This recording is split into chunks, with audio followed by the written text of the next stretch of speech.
Hello, everyone. Happy Sunday. I'm coming to you late with this week's podcast talk video. I do apologize. This week has been quite the stir, and I'm just now catching a bit of breath to get on with.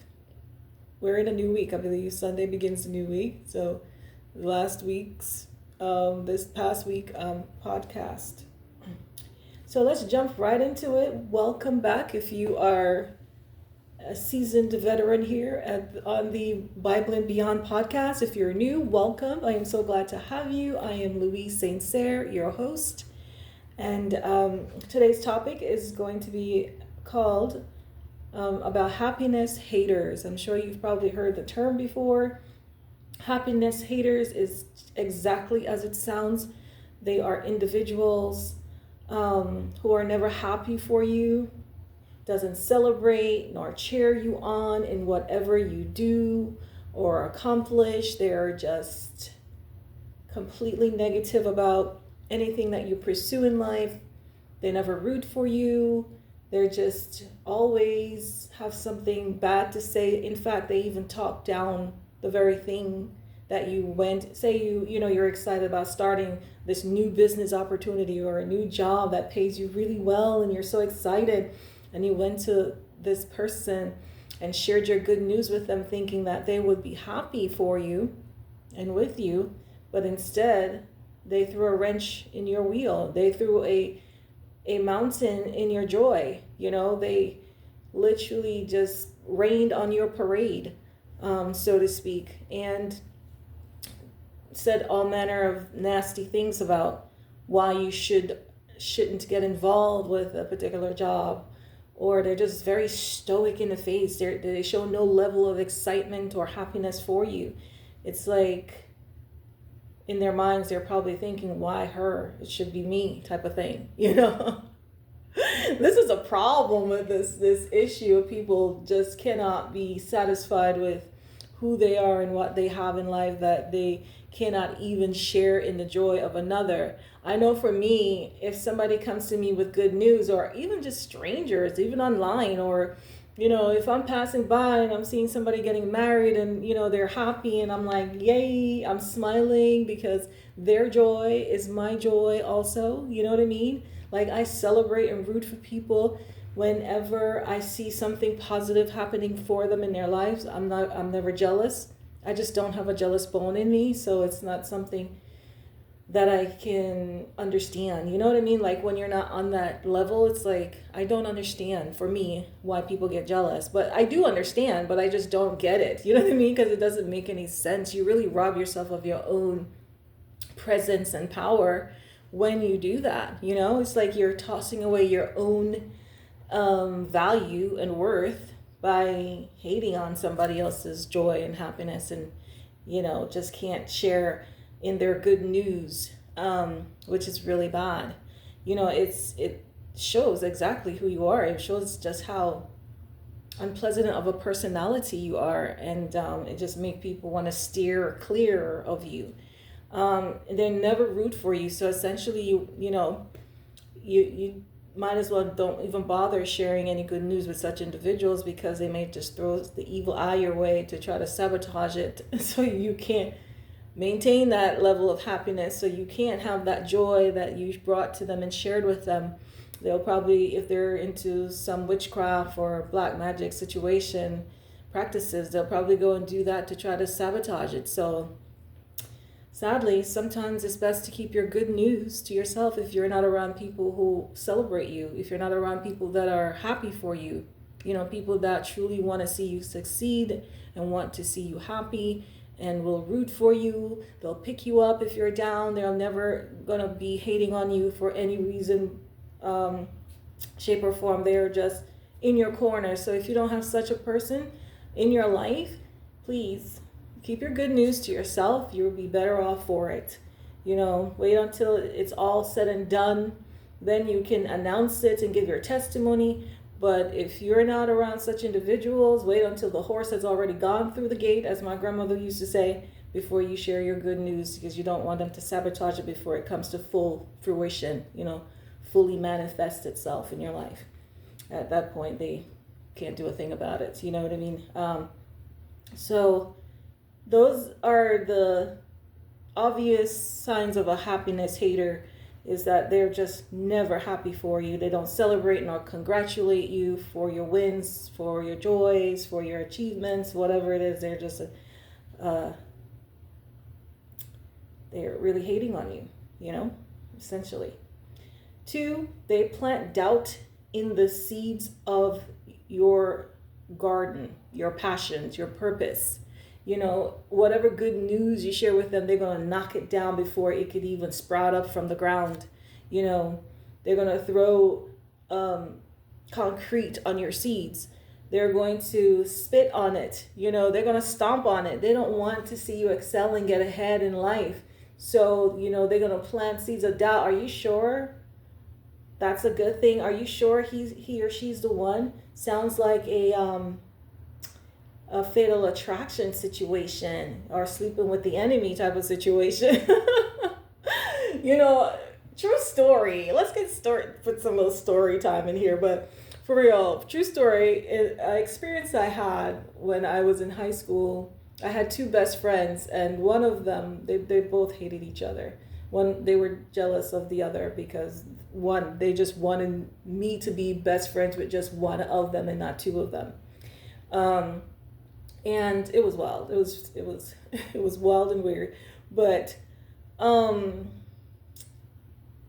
one of the best friends, who turned out to be one of the most betraying individuals I've ever come across in my life, that truly showed her true colors to this here and now, said to me once that I was sharing with her good news about this guy I met when I was working at an AT&T booth at a mall here nearby. And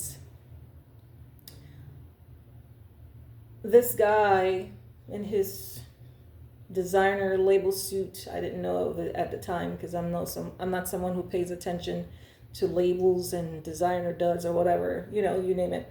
So but he was walking by looking really dapper, handsome, dark, chocolate fella, and he did a double take and backed up and came. I was working then with one of my friends, Bambi, high school friend. She wasn't a best friend. She was just, there were a group of us girls, and she was one of the friends of the many friends, that would hang out together. And she was the one who helped me get the job. Anyway, so her and I was working to post the booth that day at the mall. And that gentleman came passing by, and like I said, he did a double take, backed up, came over, and had the weirdest pickup line I've ever heard. The most unique, I should say. "What size are you?" he said. And I'm like thinking, huh? Who asked someone that upon first talking to them, right? And I kind of like, did this funny face thing, because when I'm surprised about something, I can't hide. My facial expression just says it all. Like, if it's like, whoa, eyebrows are raising. And I said, that's a weird question. He was like, I know, but what size are you? And I was like, a size 2'4". Back then I was a size 2'4". Currently I'm a size 8'10". Well, more like a 10. So I'm a size medium now. But back then I was an extra small, size 2'4". So, and he's like, all right, I'll be back. And would you believe this guy came back with 2 bags of clothes, designer clothes in his hand, one from Neiman Marcus and the other from Saks Fifth Avenue. And I thought, are you kidding? He's like, these are for you. I was like, for me? But you don't know me, type of thing. Long story short, okay, we then got together. He asked me to be his girlfriend. He actually waited for me that night, the first night we met, took me home because I was taking a bus home. I was a college student, just fresh out of high school. And he waited for me until I got off work, even though he got off work 2 hours prior to me, and waited for me and took me home in his car. And very nice car. I remember because my friend Bambi, she wanted, literally because I refused to take the clothes. She was like, "I'll take it," and he was like, "No, this is for her, not you." No offense, I like her. And anyway, so long story short, we got together. We went out on many dates upstate New York and to fancy restaurants and the likes. And he proposed to me at one of those fancy dinners. I mean, things was just moving really fast. So I was sharing, and he wanted me to move with him to Hawaii. He showed me the blueprint for the house that he was building. He was a young lawyer, 25. I was just only 18, fresh out of high school and college, freshman year in college, studying to become a doctor. He was a really good lawyer at his firm, the top one. So they were moving, his firm was moving him to Hawaii where they were opening up a new law firm. So when he met me, he wanted me to go with him and to become his wife, his stay-at-home wife at that. I mean, he had it all planned out for me and us, me and him. And so he showed me the blueprint of the house, and he said to me, "Is there anything you'd like to add to it? I want to make sure you're happy and you don't even have to ever work, blah, blah, blah." I mean, it was so fast. It was so fast that it threw me. Like, I just couldn't feel, because it was something I dreamt about from I was a child, like the type of man I want. And here he was just after high school. That was wild. That was like so fast. And he was not wasting no time. He wasn't dragging his feet. Like, he was serious. He knew what he wanted and he went for it. Like, that was the type of man he was. The guy did not hesitate. When he wants something, he goes for it. And so he wasn't trying to waste any time. Anyway, so I told one of my then best friend, first name begin with L. Well, their first names began with L. One was Lisa, the other was Letitia. Won't give any last names. But Lisa, I shared with her one day about him, and she was like, because also the clothes that he bought me were all clothes that he would tell me, "I want you to wear this particular dress that I bought you to our next dinner date." Like, he would want me to put on whatever he wanted me to wear. And so she was like, "Are you sure you want to move to Hawaii with that guy? He sound like that sleeping with the enemy type, like, he would lock you up in the house and just beat your arse." This will be proper and prim here, but and I thought, she made me doubt the fact that he was a good guy. Like, he really just genuinely really was into me. He digged me, he was obviously in love with me. And when she said that to me, and because she knew how much I watched that movie over and over so many times. That was one of my favorite movies, starring Julia Roberts. Sleeping with the Enemy. I also did one of my videos was about that particular movie title. Anyway, so she planted a doubt in the joy that I was experiencing. Even though it was scary for me, I was really happy. Like, wow, this guy treated me. He rolls out the red carpet for me whenever we go, okay? Like, he treated me like royalty, like I was the queen of his universe. And it was nothing but good times and smiles. But he was so head on strong with his approach in making me his wife and moving me to Hawaii, fresh out of high school. And I won't lie, I was scared. I was nervous. And so when my then best friend said that to me, it just planted a seed of doubt.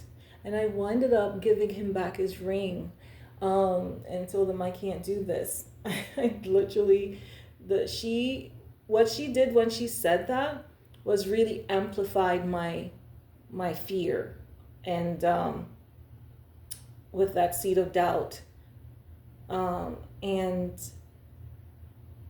as much as it broke my heart to break his heart, I just felt like, what if she's right, type of thing. But then later on in life, I thought, what if she was wrong and she was just a happiness hater? She just didn't want me to be happy. She just didn't want to see me be with someone that actually truly genuinely loved me, because that's something that she doesn't have and that she's not really about. I realized as years went on. She was the type that cheated on her boyfriend and didn't think anything of it and ruined, the poor guy's heart. Anyway, long story, but that's a whole nother story. But I'm just saying, it was not trying to put anybody's business out there, and I doubt she'll ever find this video. And I'm not sharing her last name, so it's not like, I'm exposing anybody. But just to give you the context of the story, that's essentially what she did. She was really a happiness hater, because later on in life, I thought I could have been so happy right now.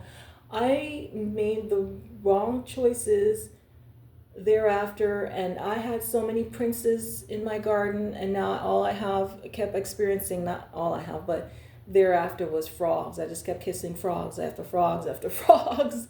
And I felt like that was my punishment for being a fool and listening to her, who was just really hating on the fact that I was going to be happy and living this beautiful life where, I told her everything that he said he doesn't want me to work, even though I wanted to work because I was studying to become a doctor. I was even saying to him, but what if I do want to work, and make my own money? He was like, you don't have to do that. You could just stay home and take care of the kids. He had everything planned out, kids and all. I'm like, whoa, hold on there, partner. When did we talk about having children type of thing? But anyway, I've long since changed my mind about children, of course, because I have 3 sons who are now young men living on their own. But I was young, I was young and inexperienced and scared.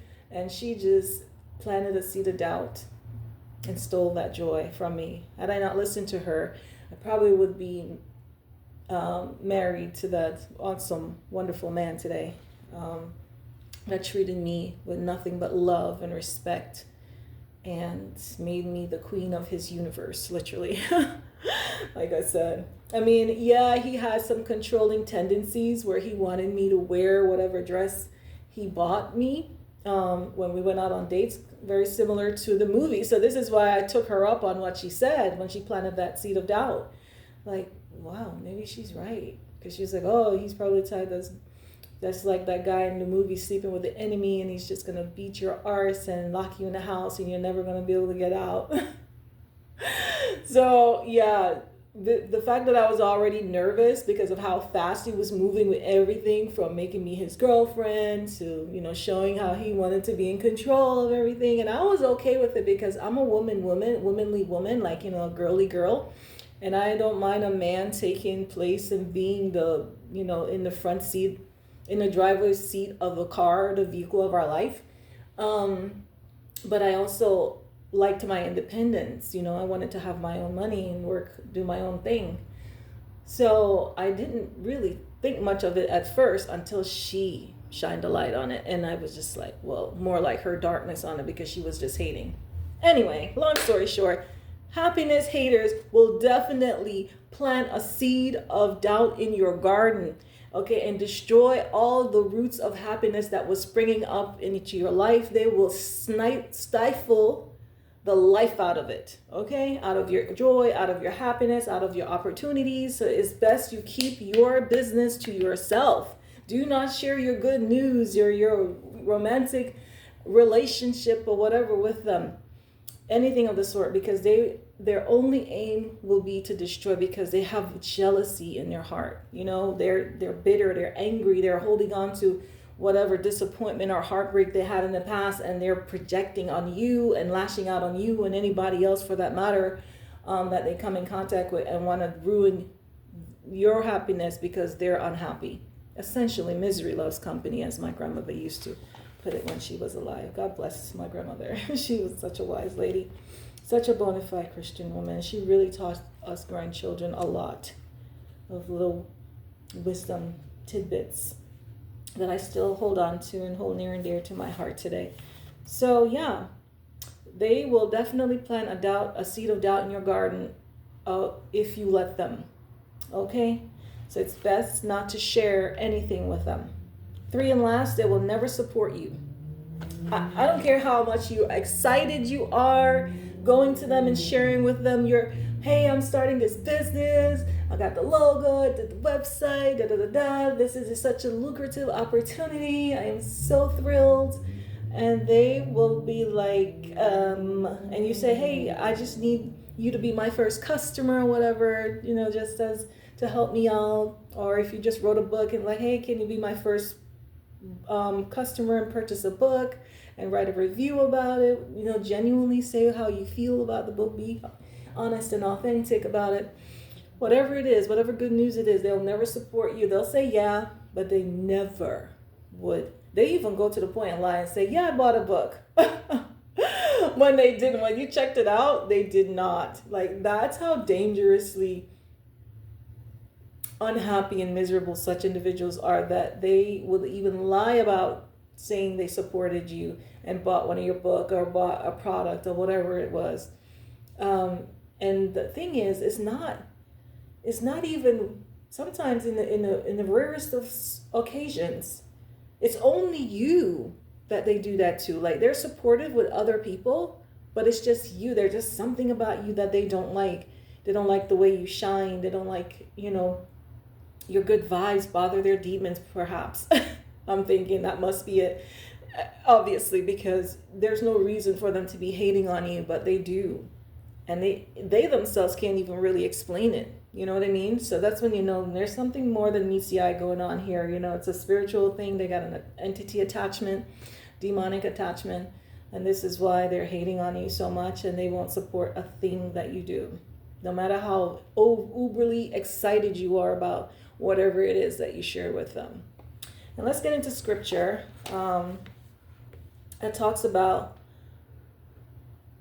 why we should, the importance of being happy for each other. We should share in each other's joy, blah, blah, blah. So it's not just me sharing my point of view here. The scripture also confirms it. In Romans 12:15, it's stated that rejoice with those who rejoice.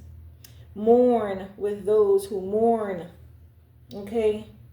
So this is the importance of having and being in touch with your emotions, because having a connection, a relationship with God, with Jesus, because this is what's going to allow you to be able to be happy for someone when they are also happy, and when they're sad, you'll empathize with them and feel their sadness and, try to be a comfort to them during that process of whatever it is they're going through.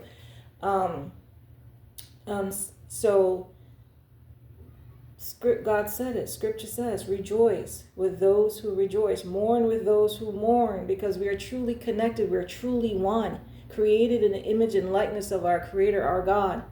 And then another scriptures in Proverbs 24:17 stated, do not gloat when your enemy falls, when they stumble. Do not let your heart rejoice. Okay, so you shouldn't take part in trying to destroy someone's happiness. You shouldn't take part in trying to destroy an amazing opportunity that someone had coming their way. You shouldn't enjoy being a stumbling block, okay, or hindrance in someone's life. God shuns that with great passion. And third and last scripture is in 1 Corinthians chapter 12, verse 26. If one part suffers, every part suffers with it. If one part is honored, every part rejoices with it. So be glad, be happy when someone else is happy. Share in another person's joy and happiness, because when you do, that is the essence of you putting out into the universe how happy, how grateful, you are and thrilled for someone else's wins.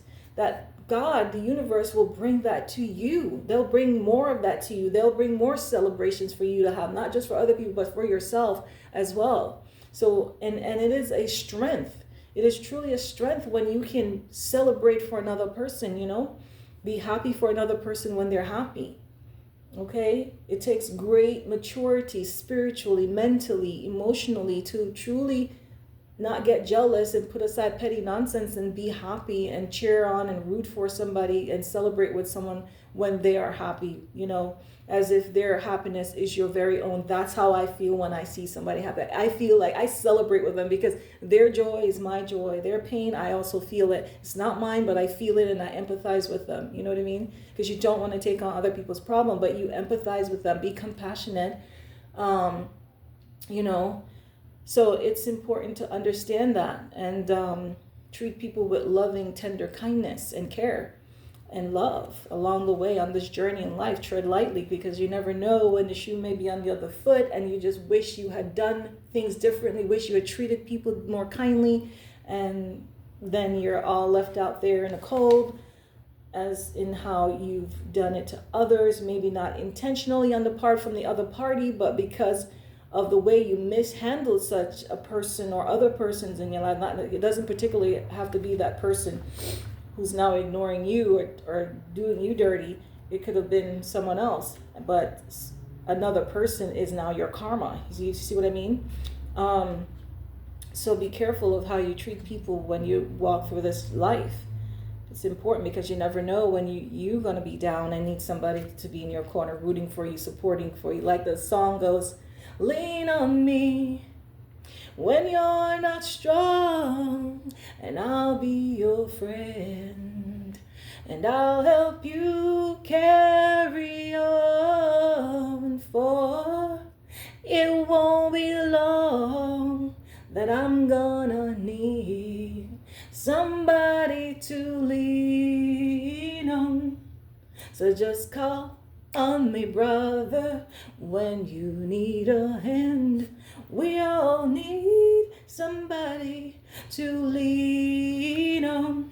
I might have a problem that you understand. We all need somebody to lean on. That's true. So you never know when you're going to be down and the person that you once were hating on is now up and you're going to need them, and perhaps they may turn away from you because they're still hurting from how you mistreated. They're still recollecting in memory how you treated them when they were down. But flip side of it, they may be a Joseph, and say, hey, even though you sold me off into slavery and left me for dead, I'm not going to let you starve now that there's a famine, and share with you and support you, will love on you anyway. Okay? Well, those are rare gems. Those are rare gems. So be careful how you treat people whilst you are up or in a good stance in life, because you never know when the tables will turn. Okay? And you'll need somebody to lean on, like the song says. All right? And how do you, let's close out by saying, and lastly, what happened as haters, this is the whole thing that gives them away in general. They hate on you and everything you do. No matter how nice or good you are to them, they just hate on you and everything you do for no good reason. They want to stop it, block it, destroy it, sabotage it. If they could take you out, they'll do that too. This is what they do. So just understand that. So how do you deal with such individuals? Let's close out on this positive note. I'd say ignore them. Walk away from them when you realize that's who they are. They're showing genuinely that they're not a friend, they're instead a foe, okay? AKA frenemies. And also be your own cheerleader. Like if you don't have anybody in your corner that's rooting for you, that's cheering for you, that's there for you, supporting you, loving on you, caring for you, be that person for yourself until you do run into such individuals. But don't ever take company out of desperation to still remain friends with a hater, okay? Because like Taylor Swift's song said, haters are gonna hate. That's all they do. Hate all day long. It's like their daily bread. It's like their oxygen. They wake up every morning and they're thinking about how they can hate on you for no reason and destroy you and wreck your life and stop your opportunity and block your blessing, blah, blah, blah, blah, if they could for all eternity. Listen, keep it to yourself. Be your own cheerleader. Root for yourself. Pat yourself on the back for your small and your big wins. Sometimes you just have to be your own cheerleader until you find individuals of like mind and like spirit who will cheer for you and be happy for you when good things do happen for you and they do want to see the best unfold in your life. So yeah, guys, I'm going to close out there. Hope you can take something away from all of that, or maybe it's a bit of an eye-opener light bulb moment for you with any relationship that you're currently dealing with, and you're wondering, what's going on with this person. I thought you were my friend. I thought you were my man or my woman or my wife or my husband. Why are you being so negative towards me with your words, blah, blah, blah. But perhaps they're just an enemy. They were just an assigned demon. They're just, straight up here to stop and block you. And that's their only purpose. And if they're not showing anything different, know that that's what they are. That's just who they are. They're a happiness hater. They're on mission. So you be about your mission and, step away from them with grace and be your own cheerleader, like I said, until you meet people who are of like mind and heart as you, that will root for you and cheer for you too. All right, loves. I hope this has been helpful in some way. And per usual, don't forget to like, comment, share, subscribe, leave a comment if you'd like to add to what I've shared here today. That's something that I didn't know, or if you just want to challenge something I said, that's fine. As long as it's being done respectfully, we are open for debate. Okay, so, and until next time, my loves, be good to yourself and each other. Ciao. Adios. Au revoir. Goodbye.